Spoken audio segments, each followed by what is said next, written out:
Hello everyone. Thank you for taking time to view this video. This is an opportunity to learn about the performance evaluation process for this school year. At the time that this video is being recorded, my PDE, which is where everything online will happen for the evaluation, at the time of the recording, my PDE has not yet uploaded and updated with all the particular links and places where you're going to be inputting information, where evaluators will be going to also input information. We hope that transition, that update will happen here in the coming days. But we do want to start this process with this overview. And by all means, as questions emerge, please reach out to myself or your administrator who's doing your evaluation for clarification around any parts of the evaluation process. So through this video, we're going to look at the summative evaluation for both instructional and operational employees. We want to understand what the expectations are so that you can move forward with the evaluation process and ultimately have a successful and positive year or process for this part of the school year. So here are some of the essentials about in some vocabulary that we'll refer to relating to all different aspects of the evaluation. So first and foremost, in our school and throughout the county, there are two essential categories of staff members. Some people are instructional staff, and you can see the list here, and everyone else or other staff are operational. So there are some similarities in terms of the evaluation, but there are some key differences, which we'll talk about here in a minute, that distinguish the two different job categories and how they are evaluated.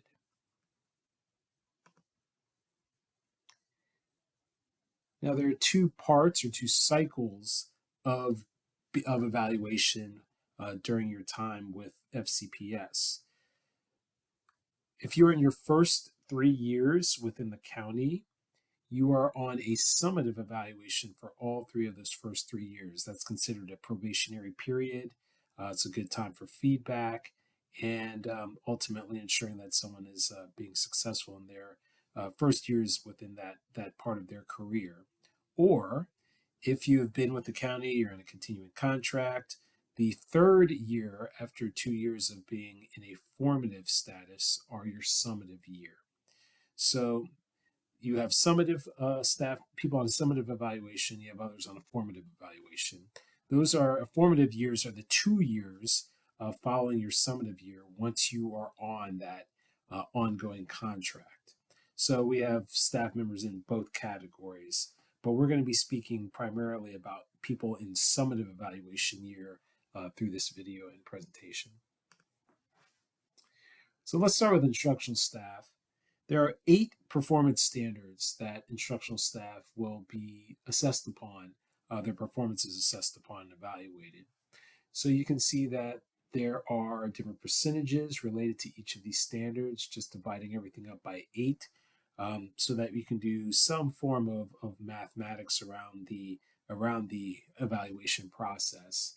Note that last year Standard 6 was introduced, the Cultural Responsive Teaching and Equitable Practices standard. We're still learning and growing in that area, so that's relatively new. The other 7 standards are pretty they've been in place for quite a while. I do want to note standard number 8. Standard number 8 is where you will be providing evidence of student academic progress. So we'll talk in a few minutes about the SMARTER goal. This is where you'll be able to provide data that substantiates student growth around the SMARTER goal that you and your CLT have created, and that will form the basis for determining effective levels of practice within that particular standard. The other standards and every standard in general will be assessed through observation and gathering of other data. For operational staff, there are essentially 5 standards. There's a 6th one for those who are in a managerial position. But again, as you'll see with the instructional standards, there are different look-fors and attributes for each of these 5 standards that an evaluator will be evaluating and providing feedback as we move through this summative year. So there are different ratings that an employee will receive through the evaluation. And there's both an overall final summative rating as well as ratings related to each of the standards, whether the 8 for an instructional staff member or the 5, maybe 6 for an operational staff member. For instructional staff, the standard rating that we are hoping that all employees achieve and sort of the basis for the evaluation is effective. Effective is strong practice, it's solid practice in each of these standards. And as you'll see here in a minute, there are very specific look fors that outline what effective practice looks like according or in alignment with each of the 8 standards. It also outlines highly effective practices and look fors, as well as developing and ineffective practices. So you'll see that there's a matrix that's pretty specific, so an instructional staff members knows exactly what does effective practice look like, dependent on their particular, more specific job.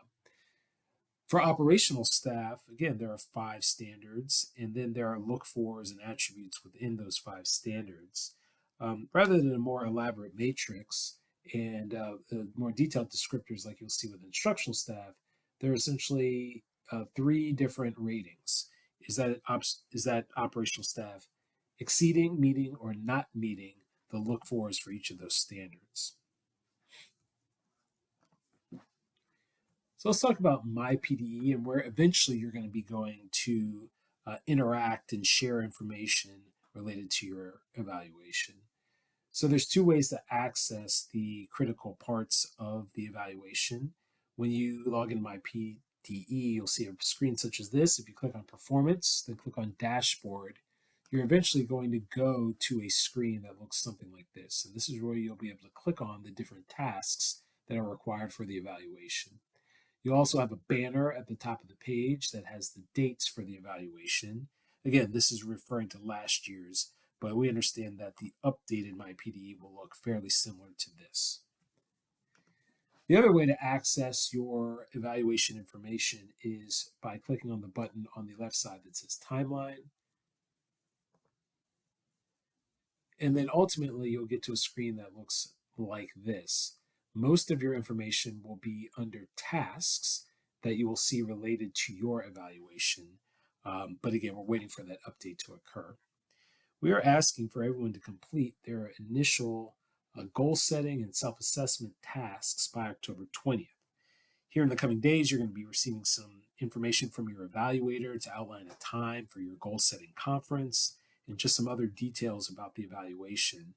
Ultimately, everything for this initial part of the evaluation needs to be done by October 31st. We want to be able to have a little bit of leeway for the administrators who are doing the evaluation to ensure that they've had meetings, they've gotten everything inputted into MyPDE so we can proceed with the evaluation in a timely fashion. So let's talk about goal setting.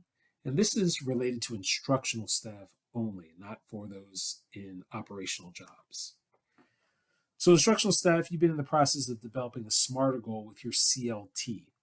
So you've talked about something that is POG related, and ultimately that will form the basis for the information, the data that you will provide related to student academic progress, which is standard 8.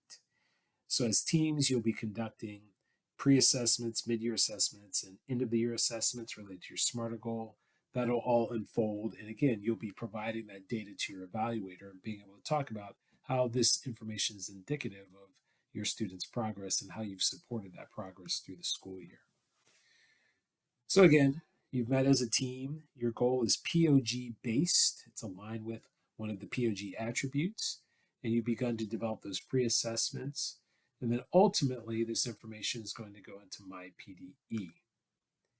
So you'll be able to click on a tab that says goals. You'll see information about a goal setting page where you can cut and paste or type in information that you and your team have discussed. One decision you will need to make is which group of students you want to focus upon for this part of the evaluation. So as you're gathering data related to your SMART goal, do you want that data to just be from one of your classes? Or do you want to look at all of your students across all of your classes, or maybe across a prep? Let's say you teach Math 7 and Math 7 Honors. two different courses, you might focus on your Math 7 honors students for your SMARTer goal. So again, the goal is to have all this information into MyPDE by October 20th. We'll be conducting our goal setting meetings and dialogue so that administrators can have this all good to go and approved by October 27th. So again, all instructional staff in their summative year will meet with their administrator to have a goal setting conference. It's a great opportunity to talk about the goal that you've developed, give some insights about the class or the group of students that you're going to focus upon for that, for your SMARTer goal. And again, that relates to standard number 8. Meanwhile, another part of the beginning of the evaluation process is the self-assessment. And this happens with both instructional and operational staff. For instructional staff, you're again going to go into MyPDE and you're going to find the self-assessment page that's within those tasks within that first page of MyPDE. Once you're in there, you're going to see each of the performance standards that are related to your particular job. Again, this is for instructional staff. Within each standard, you'll be able to click on a box where you'll be able to provide some feedback, some thinking about where you rate yourself, you view yourself in relation to that particular standard. You can bullet a few different ideas. You can write a short paragraph. It doesn't need to be a lengthy dissertation, but it should be something to give your evaluator a sense of where you feel you might have a strength or an area for growth as related to those 8 different standards. Again, this is for instructional staff. So that'll be another part of the conversation, the goal setting meeting. Hey, we're beginning the year. Where do you feel that you have some strengths and again, some areas for growth related to each of the standards?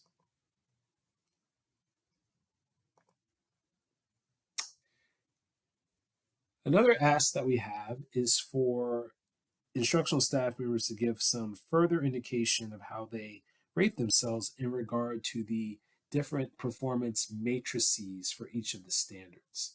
If you click on the link that you see here, you'll be able to get to a page that looks something like this. For each of the 8 standards, there are very specific look-fors that help to outline what highly effective, developing, or ineffective practices look like.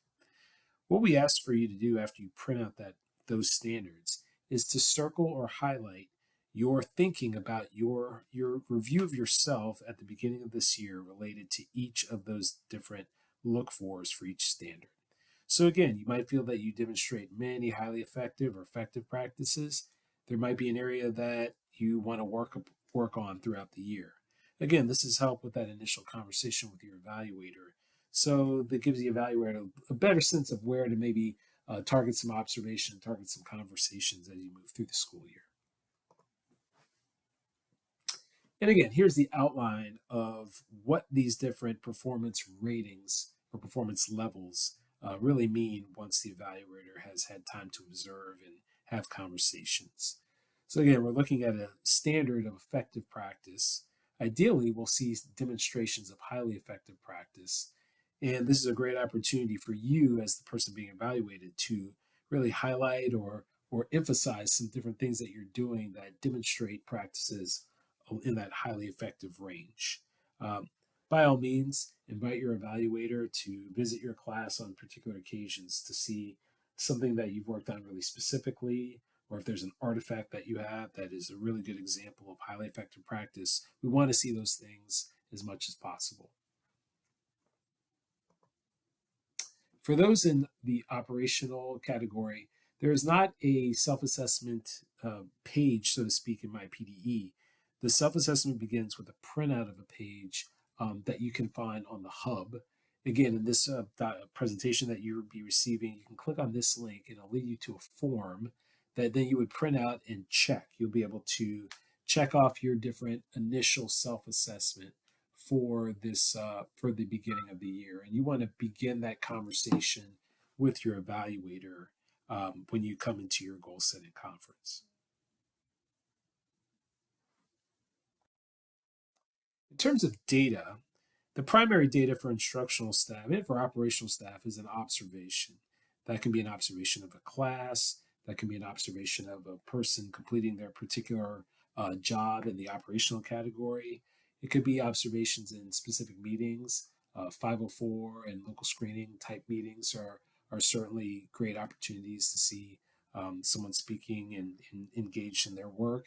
So there are a lot of different data points that are taken into account through the evaluation. And again, the performance data related to the SMART goal is also very critical and an important part of the conversation that will happen throughout the school year. Ultimately, everyone who's instructional staff who are under evaluation, you're going to be creating a documentation log in MyPDE. For each standard, you have an opportunity to upload 1 to 3 artifacts that are indicative of your performance in those different standards. So whether it's a unit plan or photos of things that happen in class, perhaps a great email from a parent or your correspondence with a parent, some documentation of your work outside of the classroom to show your professionalism. There are a lot of different things that you will have an opportunity to upload into MyPDE to then give your evaluators some additional data points for their final evaluation. The document log really is a year-long process, and that should be finalized as we move into the spring before the final summative evaluation conference. So here's the timeline. Right now, we're working to get out information, have those initial goal setting meetings, and make sure that the goal setting information as well as the self assessments are either submitted or put into MyPDE. And all that initial part needs to be done by October 31st. By the middle of the year, by January, we will have a mid-year conference where the administrator and the person being evaluated meet to discuss initial observations, which will happen during the beginning of the year, whether it's a formal observation or mini observations, and then to look at SMART goal data and progress. By the end of the year, by June, there will be a final evaluation conference. Again, the person being evaluated and the administrator will meet together, and that's where the administrator will go over the final summative ratings as related to SMART goal data and all the things that were observed throughout the school year. In the presentation that you're going to receive, if you click on that link at the bottom, you'll see the evaluation timeline, which outlines everything from the county perspective.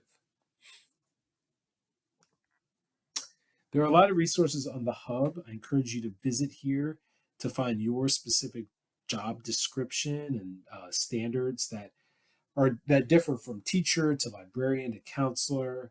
There is a lot of information about all the different operational jobs. So please take time to look at the hub, and there's a lot of information there that will further outline the evaluation process. As I mentioned earlier, we're looking forward to MyPDE being fully uploaded and updated for this school year. We're also looking forward to just the conversations that'll happen. If you have questions, please reach out to your administrator to talk through and make sure that you're clear on what's expected for the evaluation. Ultimately, we want it to be a constructive process, something that's helpful and ultimately allows for just dialogue between the evaluator and the person that they are evaluating. I appreciate your time today by taking a look at this and look forward to seeing you shine in the classroom or with your particular job here in the building. Thank you.